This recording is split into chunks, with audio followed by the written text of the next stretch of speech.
OK, well, joining me now to give his views on the Irish financial sector and the risks for other banks is Ralph Silva, Director and Analyst at Silva Research Network. Thanks very much for joining us again today.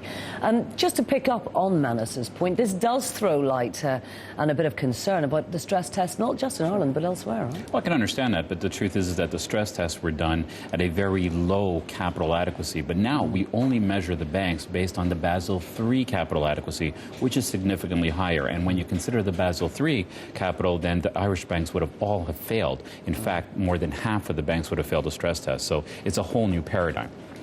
Now, Ireland is in a very precarious situation at the moment. It does appear that the Irish Prime Minister, they've all set out their stall by saying that corporation tax is off limits.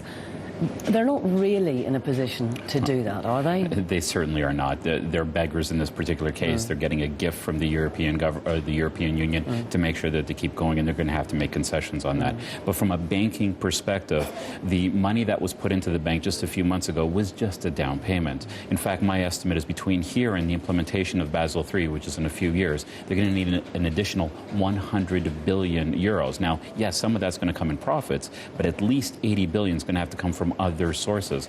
And if the Irish government can't actually support them, then the banking industry is in quite some dire straits. There's obviously a lot of people in Ireland right now saying that the government perhaps should have guaranteed the domestic deposits, but allowed particularly Anglo-Irish and maybe some of the other ones to sink or swim.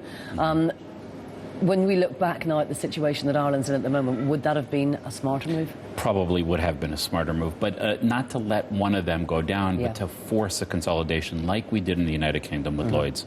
Maybe if we brought those two together, they'd be in a better position. And quite frankly, between here and the implementation of Basel III, the likelihood is that they will have to bring those two organizations together to make sure it's a viable unfortunately for Ireland, if this is going to have to happen, it would have been better had it happened earlier, right? Much better. They probably wouldn't have had the need for as much money as they do now if they had in fact done that a few years back. How competitive are these banks going to be in the future? Who would use these banks now through choice? And this is the real problem. Deposits, especially for consumers, are not at risk. There's no risk whatsoever. But from a business perspective, there's just no way you're going to get a preferential price because an HSBC or BNP Paribas will more easily be able to provide better pricing. So I see a lot of new business going away from the Irish banks to the foreign banks that are operating in Ireland. And that's not really great for the Irish banks or the Irish economy.